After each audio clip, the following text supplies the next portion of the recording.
हमारे बीच में आदरणीय राहुल गांधी जी आपके बीच में पहुंच गए हैं। आदरणीय प्रियंका गांधी जी, बहन कुमारी शैलजा जी, हमारे हुड्डा साहब, उदयवान जी, आदरणीय वेणुगोपाल जी, सभी नेता आपके बीच में पहुंच गए। मैं सभी का नयनगढ़ की धरती पे स्वागत करता हूं, आप सभी का।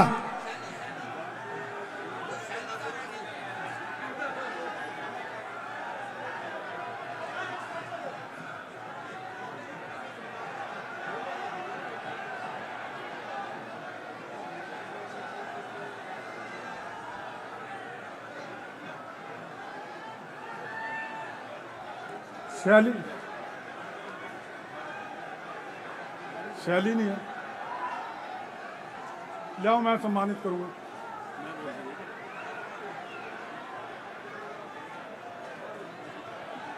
मैं आपकी उम्मीदवार शैली चौधरी जी से निवेदन करूंगा कि वो राहुल जी का स्वागत करें।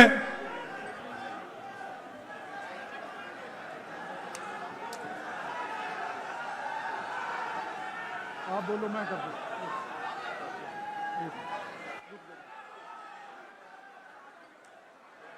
एक मिनट, शॉल दो, आ गया।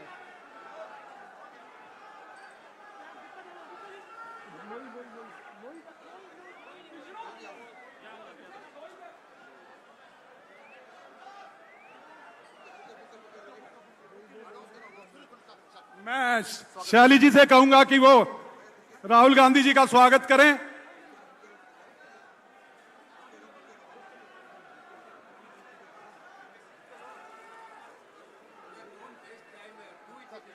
वो बीच में रख दे। मैं शैली जी को कहूंगा राहुल गांधी जी का स्वागत करें। मैं शैली जी को कहूंगा कि हमारी बहन प्रियंका गांधी जी का स्वागत करें। मैं मैं शैली जी को कहूंगा हमारी बहन कुमारी शैलजा जी का बुक्कों से स्वागत करें, बुक्कों से स्वागत करें। हमारे आदरणीय हुड्डा साहब का बुक्कों से स्वागत करें।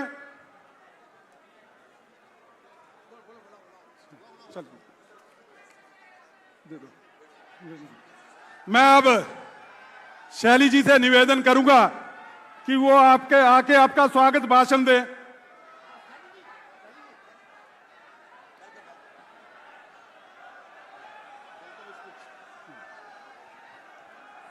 आप सबको मेरा राम राम। यहाँ पे पहुंचे हुए हमारे जन जन के नेता आदरणीय राहुल गांधी जी, हमारी नेता प्रियंका गांधी जी,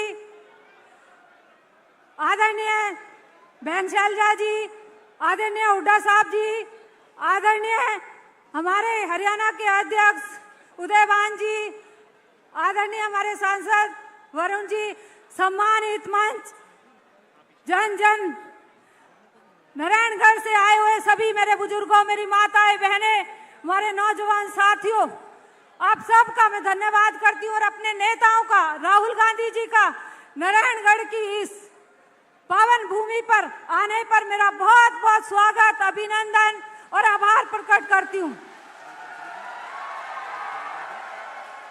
राहुल जी, ये नारायणगढ़ की, नारायण भगवान की भूमि, आप यहाँ पर पहुंचे, आपका बारंबार बारंबार अभिनंदन, स्वागत।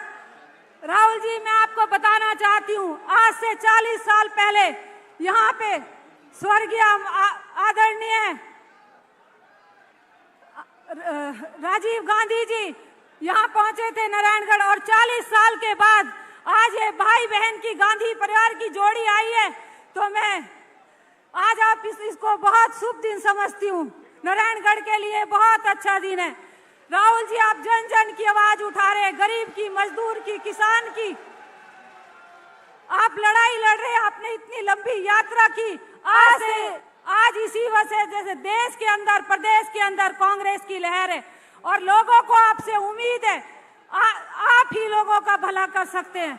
दो बातें मैं और कहना चाहूंगी राहुल जी से। राहुल जी, आज हमारा किसान बहुत परेशान है, आप जानते हैं। धरने पे हमारे यहाँ पे कोई रोजगार के साधन नहीं है, ज्यादा खेती बाड़ी करते हैं लोग।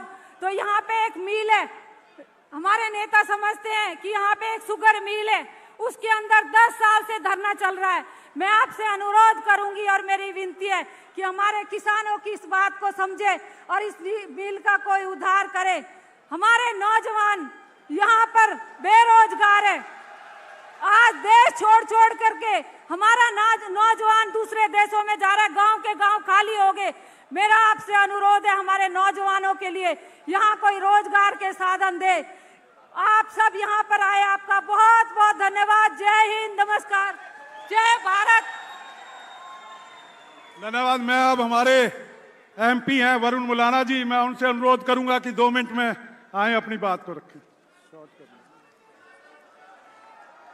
भारत देश के जन जन की आवाज, हम सब के नेता श्री राहुल गांधी जी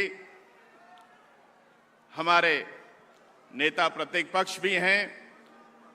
हमारी बहुत ही आदरणीय एआईसीसी की जनरल सेक्रेटरी, बहुत ही आदरणीय मैडम प्रियंका गांधी जी, हमारे बहुत ही आदरणीय हरियाणा प्रदेश के पूर्व मुख्यमंत्री एवं नेता प्रतिपक्ष आदरणीय चौधरी भूपेंद्र सिंह हुड्डा जी, हमारे बहुत ही आदरणीय श्री केसी वेणुगोपाल जी, आदरणीय हरियाणा प्रदेश कांग्रेस कमेटी के अध्यक्ष श्री उदय भान जी, हमारे आदरणीय बहन कुमारी शैलजा जी, हमारी सांसद भी हैं, पूर्व प्रदेश अध्यक्ष भी हैं, सभी आदरणीय मंच। मैं आप सबके माध्यम से और अपनी ओर से अंबाला लोकसभा की नारायणगढ़ विधानसभा के अंदर हमारे जो नेता पधारे हैं उनका हृदय की गहराइयों से धन्यवाद करता हूं और सिर्फ ये कहता हूं कि अब मौका है आने वाली 5 तारीख को इस जुमलेबाजी का अंत करने का, इस तानाशाही का अंत करने का और वापस अपनी कांग्रेस पार्टी, 36 बिरादरी की कांग्रेस पार्टी की सरकार बनाने का। 5 तारीख आप ही के हाथ का निशान है, किसी और के हाथ का निशान नहीं। Congress party, Congress party. बहुत बहुत धन्यवाद। जय हिंद। मैं अब निवेदन करूंगा हमारे बीच में हमारी बहन कुमारी शैलजा जी से, जो हमारे यहाँ से लगातार 2 बार एमपी भी रही हैं, केंद्र में वजीर भी रही हैं, अब लोकसभा में सिरसा से एमपी है। आदरणीय कुमारी शैलजा जी।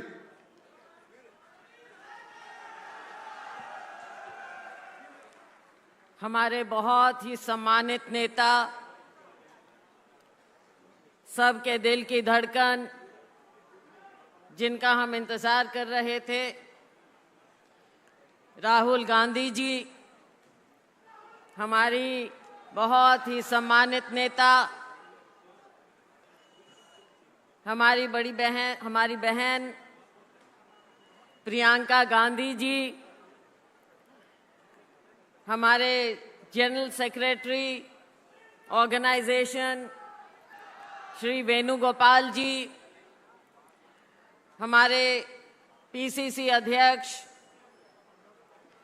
श्री उदय भान जी, हमारे नेता प्रतिपक्ष विधानसभा में पूर्व मुख्यमंत्री सीएलपी लीडर श्री भूपेंद्र हुड्डा जी, यहाँ से हमारे सांसद वरुण चौधरी जी, यहाँ से हमारी विधायक छोटी बहन शैली चौधरी जी, हमारे कार्यकारी अध्यक्ष रामकिशन जी गुर्जर और मंचासीन हमारे सभी सम्मानित कांग्रेस के नेतागण, हमारे साथीगण, यहाँ पर इतने उत्साहित बैठे हमारे बहुत ऊर्जावान नौजवान साथियों, मेरे सम्मानित बुजुर्गों, मेरी बहनों, मीडिया के हमारे साथीगण, साथियों, मैं आप सब की ओर से, अपनी ओर से, अपने नेता राहुल गांधी जी का बहुत बहुत स्वागत करती हूं। हमारी नेता प्रियंका गांधी जी का दिल की गहराइयों से स्वागत करती हूं और इनका धन्यवाद करती हूं कि आपने जो आज यहां आकर, वैसे तो जब यात्रा निकाली राहुल जी ने और हमारे उत्तरी हरियाणा से निकले, आपने असली जान तो कांग्रेस में तब फूंक दी थी। और ये सभी लोग रात रात को वहां पर बैठकर सुबह 5 बजे से आपका इंतजार कर रहे थे। राहुल जी, 2 घंटे का केवल आपका वहां से यात्रा से गुजरना था, लेकिन आप एक जान डाल गए थे पूरे हरियाणा में। और आज उसका नतीजा हम देख रहे हैं, जो हरियाणा में एक ये लहर है, और आज आपके और प्रियंका जी के आने से ये और ज्यादा तेज हो गई। इसके लिए आपका धन्यवाद। ज्यादा कुछ ना कहते हुए, भाजपा के दिन लद गए हैं। केंद्र में तो आपने मोदी जी को कॉर्नर किया हुआ है। पूरे देश में आज मोदी जी के नाम पर जो एक वो पहले जुमलेबाजी थी, वो अब खोखलापन साबित हो गया। हरियाणा में भाजपा ना नीति है ना नेता है। लोग इंतजार में हैं कि कब भाजपा की सरकार को उखाड़ फेंके। वो दिन आ गया है और कांग्रेस की सरकार बने आपकी रहनुमाई में। ज्यादा कुछ ना कहते हुए एक बार फिर आपका मैं यहाँ पर स्वागत करती हूँ और दिल की गहराइयों से धन्यवाद करती हूँ। और आप सबसे अपील है कि आप ज्यादा से ज्यादा बहुमत से जितना वरुण जी को जिताए, उससे डबल बहुमत से आप शैली जी को जिताएंगे और आसपास की सीटों पर भी आप सब जगह कांग्रेस पार्टी को जिताएंगे। बहुत बहुत धन्यवाद। जय हिंद। धन्यवाद। अब मैं निवेदन करूंगा नेता प्रतिपक्ष पूर्व मुख्यमंत्री चौधरी भूपेंद्र सिंह हुड्डा जी से कि वो भी आकर अपना संबोधन दें।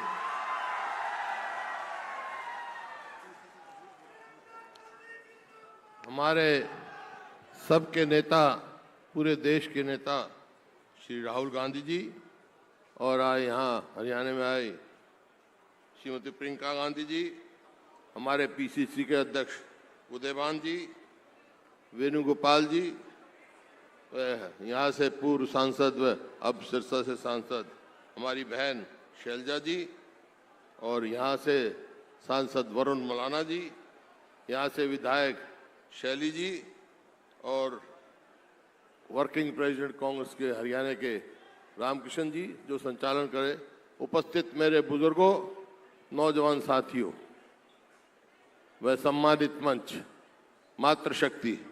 देखिए, बात तो राहुल जी अपने भाषण में सारी बात बताएंगे। मैं तो एक ही बात कहना चाहता हूं कि जब राहुल जी ने यहाँ हाथ से हाथ जोड़ो यात्रा करी, देश जोड़ो यात्रा करी, और उसके बाद और यात्राएं चली, उसके बाद हरियाणा में पूरी ऊर्जा हुई। चुनाव आज हरियाणा में, छोटा सा प्रदेश है, लेकिन सारा देश टकटकी लगा के देख रहा है इधर हरियाणा के चुनाव की तरफ कि हरियाणा के लोग क्या फैसला लेते हैं। क्योंकि हरियाणा के जो लोग फैसला लेते हैं, दिल्ली में भी वही फैसला होता है। तो आज समय है आया कि आज हर जगह हम बदले। एक ही बात कह के अपना स्थान लूंगा, पूरे हरियाणा में एक ही आवाज है, कांग्रेस आ रही है, भाजपा जा रही है। 36 बिरादरी ने मन बना लिया है कि हरियाणा में अब की बार कांग्रेस सरकार, और राहुल गांधी जी के हाथ मजबूत करेंगे हरियाणा। मैं विश्वास दिला सकता हूं राहुल जी को कि हवा कांग्रेस के पक्ष में है। हरियाणा में कांग्रेस की सरकार बनने जा रही है आपके नेतृत्व में, और ये आवाज पूरे देश में उठ के जाएगी। इन्हीं शब्दों के साथ बहुत बहुत धन्यवाद। जय हिंद। धन्यवाद। अब मैं निवेदन करूंगा कि हमारे बीच में हमारी महासचिव, पार्टी के आईसीसी की महासचिव, हमारी नेता प्रियंका जी आए हैं। मैं उनका स्वागत भी करता हूं और उनसे अनुरोध करता हूं कि वो भी आके अपना संबोधन दें।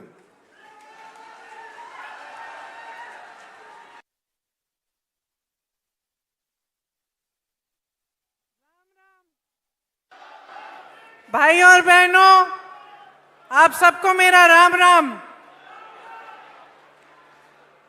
देखिए, ये हरियाणा की धरती है, महाभारत की धरती है। भगवान श्री कृष्ण ने यहीं पे भगवत गीता का उद्देश्य दिया। यहीं से एक संदेश हमेशा के लिए यहां से उठा, न्याय का संदेश। वो संदेश जिसने हमारे धर्म को बनाया, हमारे देश को बनाया, हमारे संविधान को बनाया। आपने हमेशा इस देश की रक्षा की है। यहाँ के किसानों ने, यहाँ के जवानों ने, यहाँ के खिलाड़ियों ने पूरे देश का सम्मान रखा, देश के हित का सम्मान किया, उसकी सुरक्षा की। आप अपने बच्चों को पालते पोसते हैं, आपके ही बच्चे हमारी सरहद पे जाकर हमारे देश की सुरक्षा करते हैं, जान देने के लिए तैयार रहते हैं। हर पल हरियाणा के प्रदेश के बच्चों ने, आपके बच्चों ने, यहाँ की बहनों ने, यहाँ के बुजुर्गों ने पूरे देश का सम्मान सुरक्षित रखा है। 10 सालों से आपके प्रदेश में भाजपा की सरकार रही है और आपको इस सम्मान की सुरक्षा करने के बदले में इन्होंने क्या दिया? आपको अपमानित किया और आपका निरादर किया। हर स्तर पर आपका निरादर किया। यहाँ क्या किसान इस पूरे देश का अन्नदाता है। आपने आंदोलन किया, 3 काले कानून लाए, आपने आंदोलन किया, आप खड़े रहे, डटे रहे। आपको क्या मिला? आंसू गैस मिली, लाठियां मिली, सुनवाई नहीं मिली। आपको कहा गया था कि एमएसपी मिलेगी। आज भी जो एमएसपी है 24 आपके जो उपज है उन पे दे रहे हैं, इनमें से तो 10 आप उगाते ही नहीं है। यहाँ आपके साथ विश्वासघात हुआ हर स्तर पर। नौजवानों के साथ देखिए, यहाँ पे इतनी बेरोजगारी है कि मुझे बताने की जरूरत नहीं है। आप हाथ उठा के बताइए कितनों को रोजगार मिला है इस सरकार से। एक हाथ नहीं उठेगा, सब मना कर रहे हैं। यहाँ के नौजवान कर्मठ हैं। हम दिल्ली के बड़े शहर में देखते हैं, दिल्ली में, मुंबई में, अलग अलग शहरों में यहाँ से पलायन करके जाते हैं। रोजगार वहां मिलता है तो हम खुद देखते हैं। जब भी मैं मिलती हूँ कोई हरियाणा का युवा है, मुझे मालूम होता है ये कर्मठ बच्चा है, मेहनती बच्चा है, इसका आत्मसम्मान है। लेकिन हरियाणा के अपने प्रदेश में जो 10 सालों से सरकार चल रही है, उसने इसका भी सम्मान नहीं किया। नौजवानों के लिए क्या मिला? बेरोजगारी मिली, अग्निवीर जैसी स्कीमें मिली, जिससे आपको बताया गया कि आप सरहद पे भी जाएंगे, शहीद होने को तैयार होंगे, तब भी आपको कुछ नहीं मिलेगा। 4 साल बाद वापस आइए और फिर से बेरोजगारी का आप संघर्ष करिए। पहलवानों को देखिए, हमारे खिलाड़ी हैं, इनके साथ क्या किया गया? हमारा सम्मान रखते हैं, पूरा देश देखता है, ओलंपिक्स में जाते हैं, हिम्मत करते हैं, इतनी मेहनत करते हैं। मैं जानती हूं कि गांव-गांव का बच्चा हरियाणा में मेहनत करके आगे बढ़ता है स्पोर्ट्स में। और उनके साथ क्या किया गया? उनको सड़क पे बिठाया गया, आंदोलन करते रहे। प्रधानमंत्री जी के पास 5 मिनट का समय नहीं था कि वो मिलने भी चले जाएं, कि पूछ लें कि क्या बात है, किस तरह से हम आपकी मदद कर सकते हैं। और फिर आप सब ने खुद ही देखा कि ओलंपिक्स में अभी हाल में क्या हुआ। आप लड़ने वाले लोग हो, अपना आत्मसम्मान है। आज किस चीज से लड़ रहे हो? महंगाई से लड़ रहे हो, महंगाई से लड़ रहे हो, संघर्ष कर रहे हो। सरकार कुछ नहीं कर रही है आपके लिए। जहां देखो स्कैम पे स्कैम, स्कैम पे स्कैम। नौजवान पढ़ते लिखते हैं किस लिए? पेपर लीक होता है, एक भी भर्ती नहीं होती है, तमाम जो सरकारी नौकरियां हैं सब खाली पड़ी रहती हैं। तो आपके सामने आपका भविष्य क्या है? आज आत्मसम्मान से जीना है, न्याय चाहिए, तो इस सरकार को फेंक निकालो, हटा दो इस सरकार को। कुछ नहीं मिला है आपको इस सरकार से, सिर्फ बड़ी बड़ी बातें। और मुझे ताज्जुब होता है कि बड़े से बड़े प्रधानमंत्री भी यहां आते हैं, वही पुरानी बातें कह रहे हैं जो 10 साल पहले कही। आज वादे कर रहे हैं कि वो ये करेंगे, वो करेंगे, एमएसपी करेंगे, रोजगार दिलवाएंगे। अरे 10 सालों में क्यों नहीं किया? 10 सालों में किसानों की सुनवाई क्यों नहीं हुई? नौजवानों की सुनवाई क्यों नहीं हुई? जवानों की, पहलवानों की सुनवाई क्यों नहीं हुई? महिलाओं की सुनवाई क्यों नहीं की? जो महंगाई के सामने तड़प रहे हैं, जूझ रहे हैं महंगाई से, एक छोटी सी चीज खरीद नहीं पाते। त्योहार आते हैं, घबराहट होती है, घर में कोई बीमार पड़ता है, घबराहट होती है, फीस भरनी पड़ती है, घबराहट होती है। और ये लोग वही घिसी पिटी बातें जो 10 सालों पहले इन्होंने आपसे की थी, वही बार बार दोहराते रहते हैं। कोई नई स्कीम इन्होंने निकाली आपके लिए? एक स्कीम निकाली, ये जो परिवार वाला आईडी कार्ड है, ये है इनकी नई स्कीम। परिवार पहचान पत्र कहते हैं, ये परिवार परेशान पत्र बन गया है। इसके लिए भी आपको परेशानियां ही झेलनी पड़ रही हैं, इसके अलावा कुछ नया नहीं लाए हैं। आपको मजबूत करने के लिए, आपके भविष्य को उज्जवल करने के लिए, आपको सम्मान देने के लिए कुछ नहीं लाए हैं। शैलजा जी ने कहा कि यहां कांग्रेस की लहर है, हुड्डा जी ने भी कहा कि पूरे हरियाणा में कांग्रेस की लहर है। मैं कहती हूं ये आपके सम्मान की लहर है, ये आपके सम्मान की लहर है। अब समय आया है कि संविधान के द्वारा जो आपको वोट दिया गया है, इसको आप एकदम सावधानी से आप इसका इस्तेमाल करें। अगर आज आप बट जाएंगे और किसी भी राजनीतिक दल ने आपको बांटने की कोशिश की और आप बट जाएंगे, आप इनके बहकावे में आ जाएंगे, तो आपको अपना सम्मान वापस नहीं मिलेगा। इस संविधान ने आपको सम्मान दिया है, इस संविधान ने आपको हक दिया है, अधिकार दिया है। इस संविधान को बदलने वाले जो बात करते हैं कि इस संविधान को बदलेंगे, उनको आप बदल डालें। ये सम्मान की लहर जो पूरे प्रदेश में फैली हुई है, इसको और भी मजबूत बनाइए। भाजपा जा रही है, कांग्रेस आ रही है, आपका सम्मान आ रहा है। आप मेरे साथ एक बार कहिए, भाजपा जा रही है, कांग्रेस आ रही है। डटकर वोट दीजिए। कांग्रेस के जितने भी नेता हैं ये आपके लिए समर्पित हैं, ये हमेशा से जमीनी नेता रहे हैं, यहां पर सब मंच पे बैठे हैं। मेरे बड़े भाई राहुल जी, जिन्होंने पूरे देश भर में यात्रा की,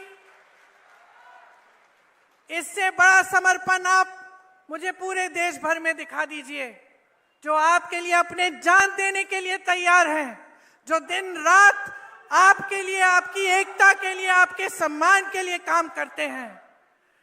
हुड्डा जी बैठे हैं, शैलजा जी बैठी हैं, तमाम हमारे कार्यकर्ता, हमारे कांग्रेस के पदाधिकारी बैठे हैं, सब आप ही के लिए समर्पित हैं। हरियाणा को मजबूत बनाने के लिए, हरियाणा के विकास के लिए, आपके लिए दिन रात काम करके दिखाएंगे।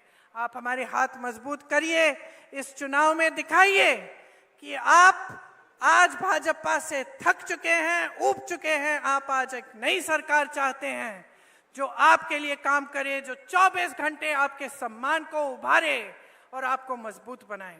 आपको बहुत बहुत धन्यवाद। लंबी बात नहीं कहना चाह रही थी, मैं जानती हूँ आप राहुल भैया की बातों को सुनने के लिए बहुत इंतजार कर रहे हैं, इसलिए अब मैं राहुल जी से कहती हूँ आके आपसे बात करें। धन्यवाद। धन्यवाद। अब मैं जिनका आप लंबे समय से इंतजार कर रहे थे, आदरणीय हमारे नेता राहुल गांधी जी वो आपके बीच में आए, अपना संबोधन दे। और मैं हमारे कैंडिडेट हैं जो तीनों, उनसे निवेदन करूंगा एक बार आगे आ जाएं। तीनों कैंडिडेट चले जाना, चले जाओ।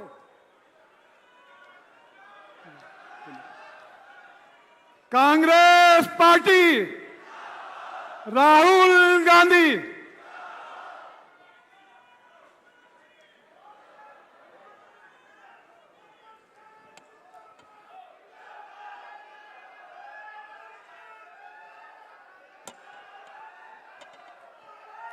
केसी वेणुगोपाल जी,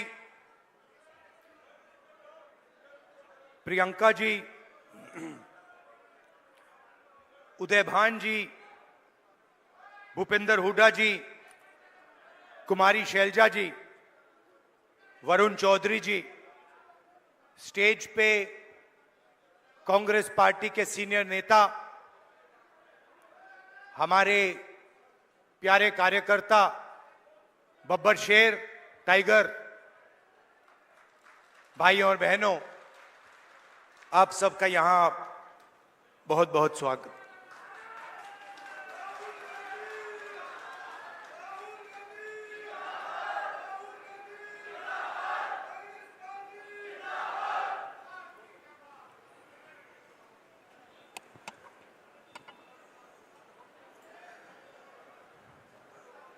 मैं सबका भाषण सुन रहा था। प्रियंका ने बात की, हुड्डा जी ने बात की, शैलजा जी ने बात की, और हर भाषण में सम्मान शब्द का प्रयोग किया गया। सम्मान जरूरी है और सबकी रिस्पेक्ट होनी चाहिए, सही बात।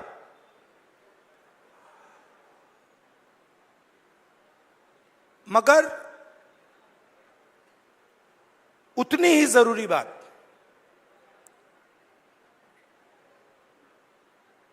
जेब में, हमारे लोगों के जेब में कितना पैसा जा रहा है और जेब में से कितना पैसा खींचा जा रहा है। आपके पास सामान हो, मोदी जी आपकी 24 घंटा रिस्पेक्ट करें, मगर 24 घंटा आपके जेब में से पैसा निकलता जाए और आपके जेब में पैसा ना आए तो सामान हो सकता है मगर भूखे मर जाएंगे।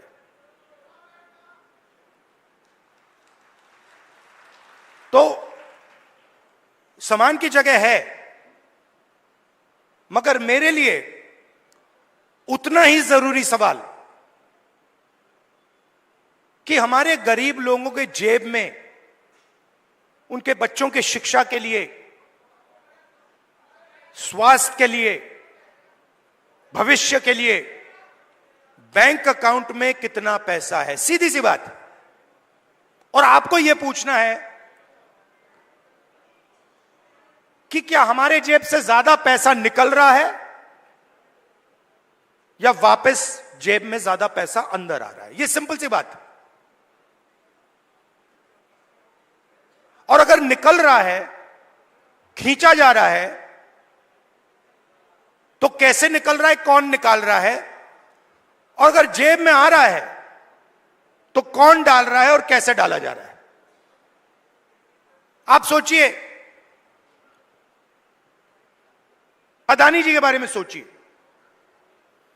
वो सुबह उठते हैं, खेत में मेहनत नहीं करते, फावड़ा नहीं चलाते, छोटे बिजनेस में काम नहीं करते, अच्छा खाना खाते हैं, सबसे बड़े महलों में रहते हैं, और हर सुबह 24 घंटा उनके बैंक अकाउंट में धड़ाधड़ धड़ाधड़ धड़ाधड़ धड़ाधड़ पैसा आता है, नॉन स्टॉप। मतलब जैसे सुनामी आती है ना, वैसे ही उनके बैंक अकाउंट में पैसा घुस रहा है।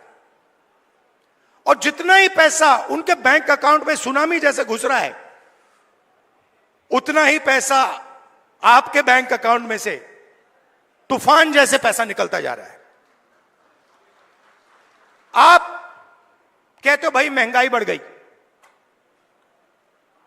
पेट्रोल के दाम बढ़ गए, प्याज के दाम बढ़ गए।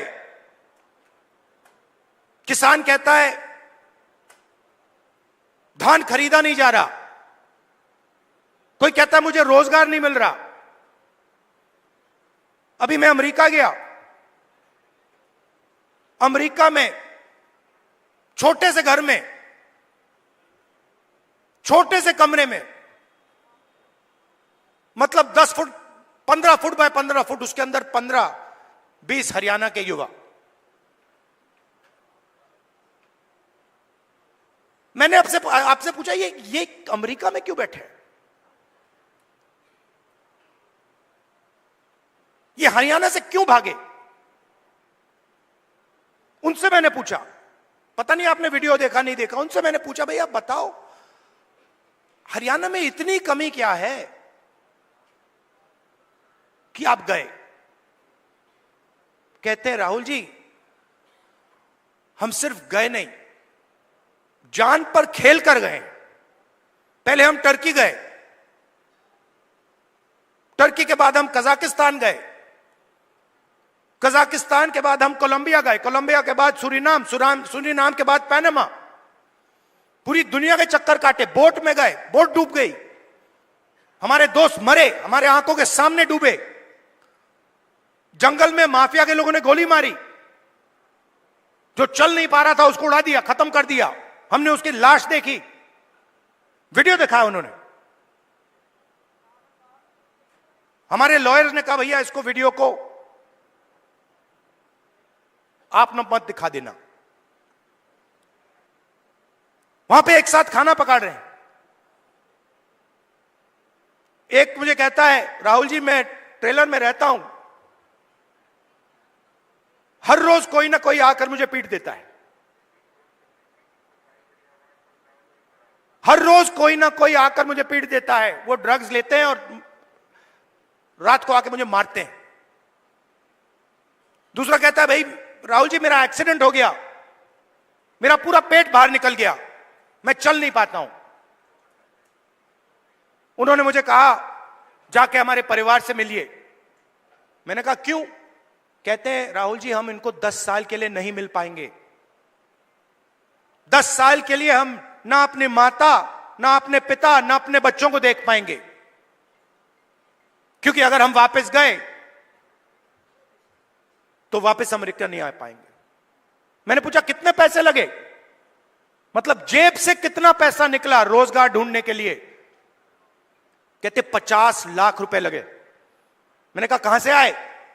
आधे कहते खेत बेचकर, दूसरे किया लोन किस लिया 2% प्रति महीना, मतलब साहूकार से लोन लिया। अगर कोई 2% प्रति महीना लोन ले लेता है वो बच नहीं सकता, उसमें डूबेगा वो।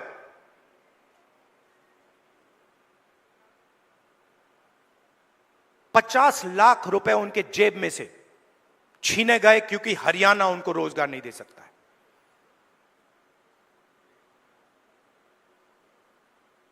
कहां गए? किसके हाथ में गए? क्यों गए? फिर मैं वापस आया, वायदा किया था, करनाल गया, 5 बजे सुबह परिवार से मिला, वीडियो कॉल चल रही है। मैं सोच रहा हूं ये हो क्या रहा है? एक तरफ अमेरिका में डैलस में 20-25 युवा, हिंदुस्तान का फ्यूचर वहां बैठा हुआ है, इस तरफ माताएं, बहनें, बेटे, हम बातचीत कर रहे हैं। मैं परिवार से बोल रहा हूं और बात करते हुए एक छोटा सा लड़का देव दौड़ता हुआ कंप्यूटर के पास जाता है, कंप्यूटर को ऐसे पढ़ता है, पकड़ता है, चिल्लाता है पापा पापा पापा पापा वापस आओ। पापा मुस्कुरा रहा है। मैंने देखा ये मुस्कुराना नहीं चाहता है, ये रोना चाहता है। मगर इसको अपने बेटे के सामने मुस्कुराना पड़ रहा है। क्यों? क्योंकि उसके जेब में से हर रोज पैसा निकाला जाता है। उसे कहा जाता है महंगाई है। क्यों है? क्योंकि अंबानी और अदानी जैसे लोग हिंदुस्तान के किसानों से, मजदूरों से उनका हक छीनते हैं, उनकी कमाई का पैसा छीनते हैं। हर रोज होता है। नया कानून बनता है, कहा जाता है किसान के लिए कानून बनाए गए। किसान के लिए अगर कानून बनाए गए हैं तो हिंदुस्तान के सारे किसान सड़क पे क्यों आए? क्योंकि किसान जानता है कि हमारे जेब में से एक और तरीके से अब पैसा छीना जाएगा। जमीन ले लेते हैं। भाइयों, आप एक बात समझो, आप एक दुनिया में हो जहां आप जमीन खरीदते हो। अगर आपको जमीन चाहिए, आप किसी और के पास जाते हो, कहते हो भैया मुझे जमीन चाहिए। वो आपसे कहता है ये 50 लाख की जमीन है, 50 लाख रुपए दो, 1 करोड़ रुपए दो, मैं आपको जमीन दूंगा। ये नॉर्मल होता है, हिंदुस्तान के हर नागरिक के साथ होता है। ये अंबानी अदानी के साथ नहीं होता। अदानी कहता है मोदी जी से, मोदी जी मुझे ये जमीन अच्छी लग रही है, कोई पेमेंट की जरूरत नहीं। हिंदुस्तान के किसान को परे कर दिया जाता है। नया शब्द विकास। विकास के लिए जमीन चाहिए। किसकी जमीन? गरीबों की जमीन, किसानों की जमीन। अमीरों की जमीन नहीं चाहिए विकास के लिए। मतलब अदानी जी से 1 एकड़ कभी नहीं लिया गया विकास के लिए।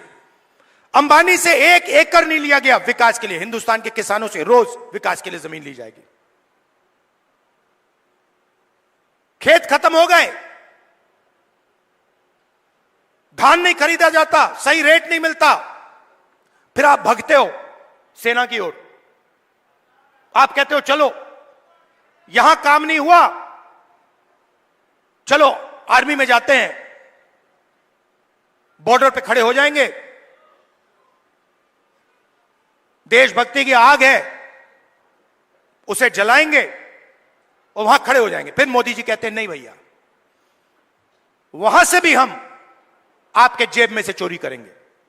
यह अग्निवीर स्कीम नहीं है, यह गलतफहमी में मत रहिए।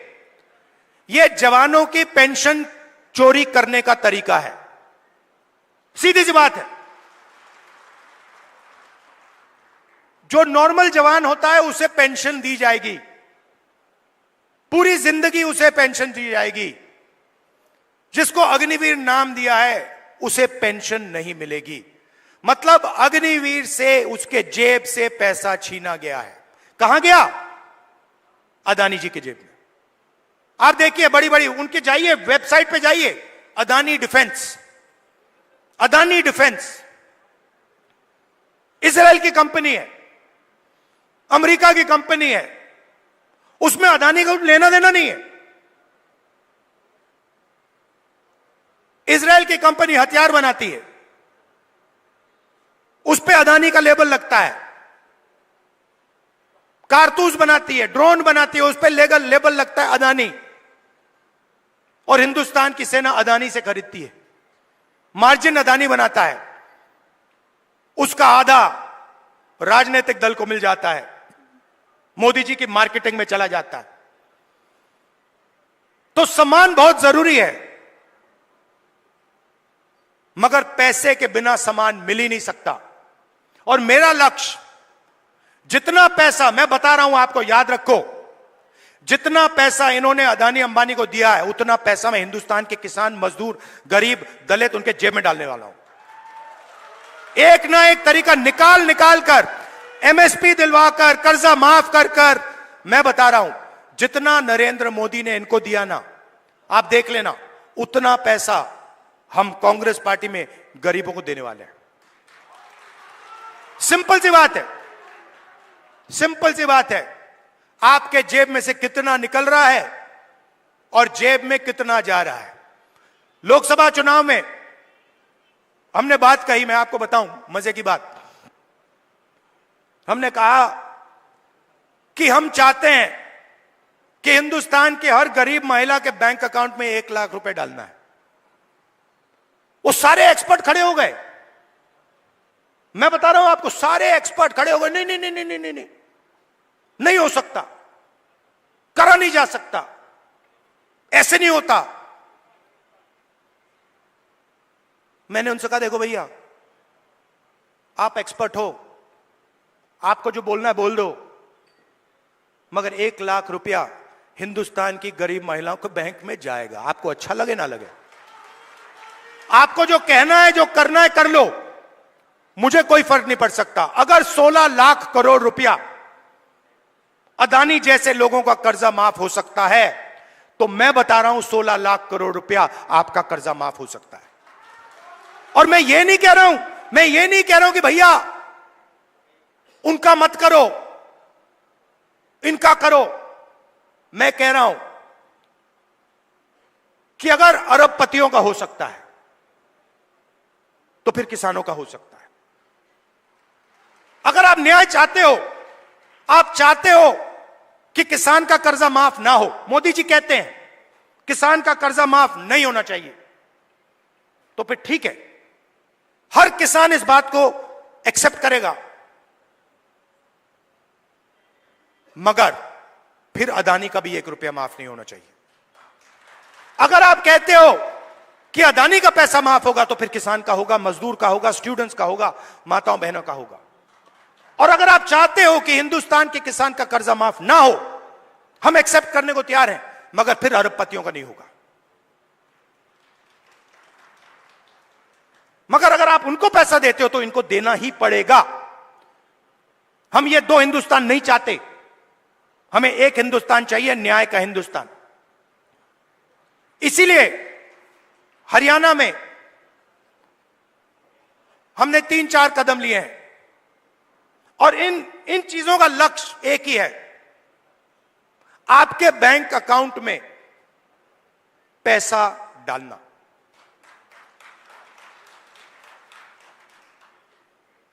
सबसे पहले महिला शक्ति योजना, 2000 रुपए हर महीने महिलाओं के बैंक अकाउंट में। आजकल गैस सिलेंडर कितने का है? कितने का लगता है गैस सिलेंडर? 1200, 700 रुपए, मतलब 500 रुपए का गैस सिलेंडर में लगेगा, 700 रुपए आपके बचेंगे, जेब में 700 रुपए जाएंगे। सामाजिक सुरक्षा, जो ओल्ड पेंशन स्कीम है, उसको हम फिर से लागू करेंगे, और 6000 रुपए हर महीने के विधवाओं को, बुजुर्ग लोगों को और डिसेबल्ड लोगों के बैंक अकाउंट में जाएगा। युवाओं के लिए सरकार में 2 लाख खाली रोजगार है, 2 लाख पोजीशन, मतलब 2 लाख लोगों के जेब में से नरेंद्र मोदी जी ने पैसा काट रखा है। 2 लाख युवाओं को हम वो सरकारी पोजीशंस देने जा रहे हैं, और सबको, हर जात को, सब लोगों को न्याय के साथ, रिस्पेक्ट के साथ ये 2 लाख पोजीशंस दी जाएंगी। सीधा आपके जेब में पैसा जाएगा हर महीने बैंक अकाउंट में। किसान को गारंटीड एमएसपी हरियाणा में, और जो अभी आपका धान नहीं खरीदा जा रहा है, चुनाव खत्म होते ही, कांग्रेस की सरकार आते ही आपके बैंक अकाउंट में धान के लिए पैसा जाना शुरू हो जाएगा। 100 गज के प्लॉट 3.5 लाख रुपए, 2 बेडरूम के मकान के लिए गरीब लोगों के लिए हम देने जा रहे हैं।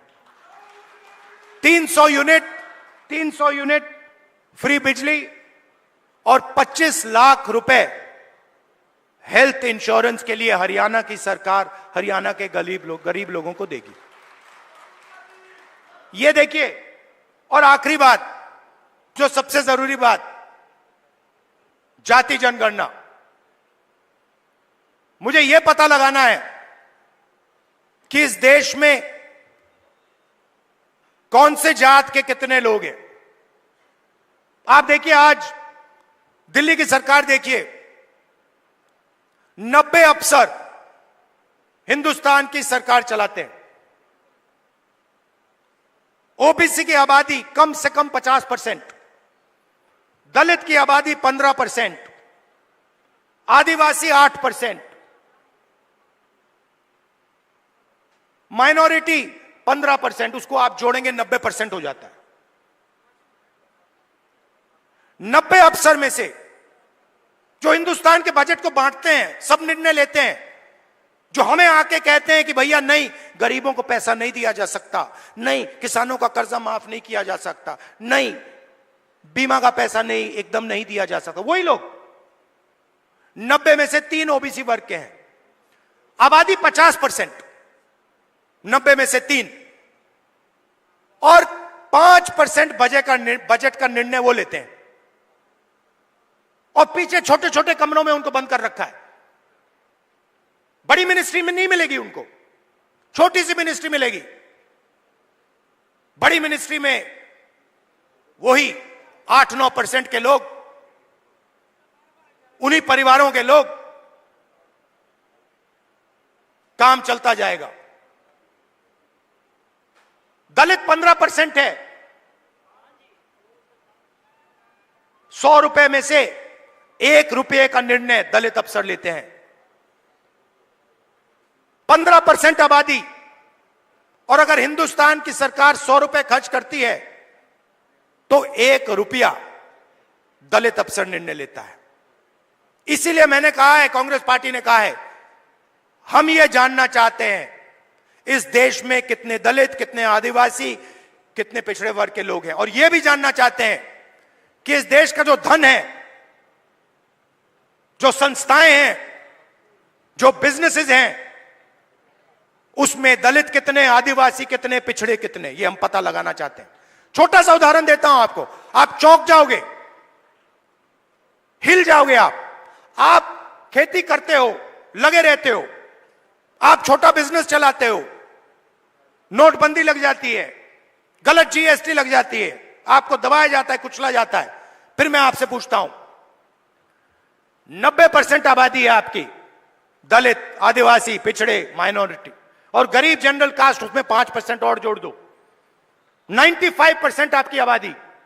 अब मैं आपसे सवाल पूछता हूं, हिंदुस्तान के सबसे बड़े कॉर्पोरेट, 250 सबसे बड़े कॉर्पोरेट्स, उसमें मुझे बता दो ओबीसी कितने, दलित कितने, आदिवासी कितने, गरीब जनरल कास्ट के कितने, मुझे बता दो।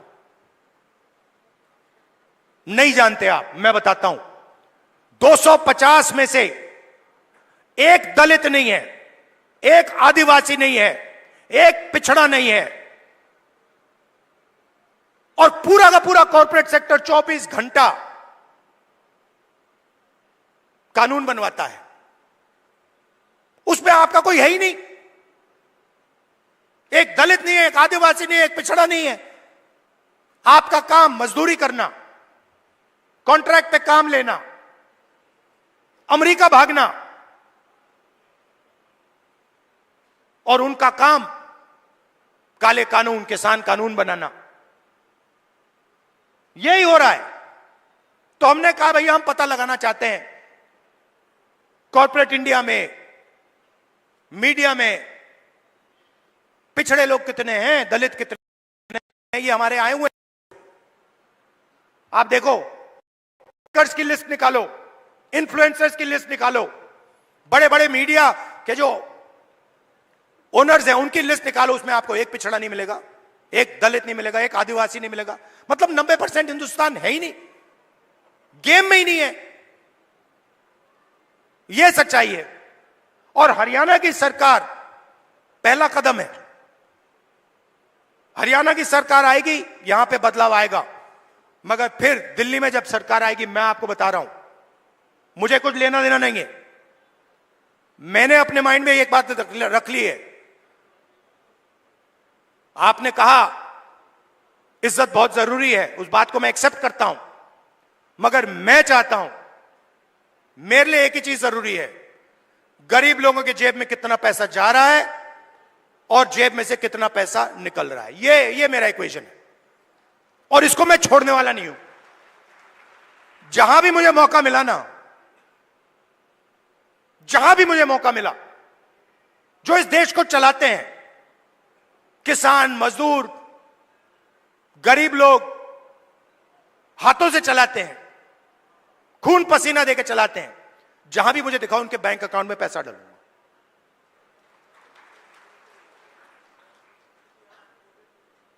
ये मैं आपसे कहना चाह रहा था। मैंने आपको धान की बात बताई कि जैसे ही हमारी सरकार चुनी जाएगी वैसे ही धान का पैसा आपके बैंक अकाउंट में आना शुरू हो जाएगा। दूसरी बात, सरकार बनेगी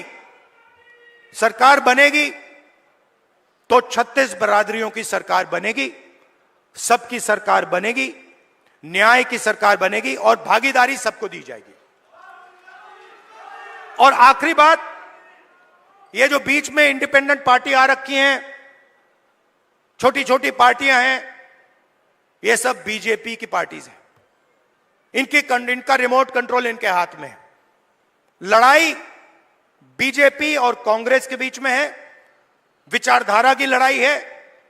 एक तरफ न्याय, दूसरी तरफ अन्याय, एक तरफ किसानों का हित, गरीबों का हित, मजदूरों का हित, और दूसरी तरफ अदानी जी और अंबानी जी जैसे लोगों का फायदा।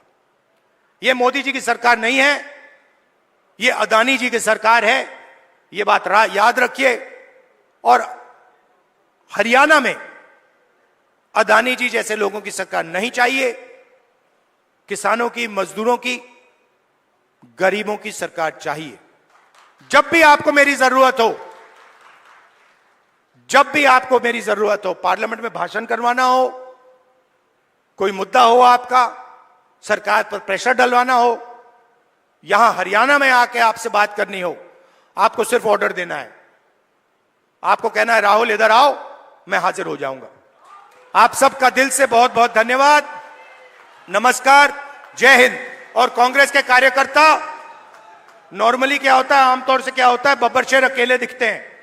जंगल में एक बब्बर शेर दिखता है, एक शेर दिखता है। यहां पे हजारों हमारे शेर आए हुए हैं। एक साथ बाहर जाकर निकलो, बीजेपी को यहां पे हराओ। धन्यवाद, जय हिंद, नमस्कार।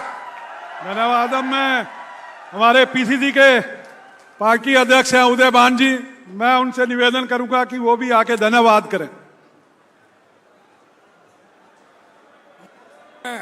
हेलो, लोकसभा में प्रतिपक्ष के नेता, कांग्रेस के पूर्व राष्ट्रीय अध्यक्ष आदरणीय श्री राहुल गांधी जी, हमारे बीच में उपस्थित आदरणीय बहन प्रियंका गांधी जी, हमारे बीच में उपस्थित आदरणीय श्री केसी वेणुगोपाल जी, हरियाणा के पूर्व मुख्यमंत्री, लोकप्रिय नेता आदरणीय चौधरी भूपेंद्र सिंह हुड्डा जी, हमारी बहन कुमारी शैलजा जी, वर्किंग प्रेसिडेंट आदरणीय भाई रामकिशन जी, यहां से आपकी विधायिका और वर्तमान में चुनाव लड़ रही बहन शैली जी, प्रदीप चौधरी जी, और मंच पर बैठे हुए मेरे अन्य सभी नेतागण, आदरणीय राहुल गांधी जी का मैं हरियाणा प्रदेश कांग्रेस कमेटी की तरफ से हार्दिक स्वागत करता हूं, अभिनंदन करता हूं और बहुत बहुत धन्यवाद करता हूं कि उन्होंने जो बेहतरीन ढंग से, जिस तरह से भाजपा की नीतियों को बेपर्दा करने का, उनका पर्दाफाश करने का काम किया है। मैं ये नम्र निवेदन करता हूं, अपील करता हूं, इस भाजपा के 10 साल के कुशासन को उखाड़ फेंकने के लिए आप सब एक हो जाएं। बहुत बहुत धन्यवाद।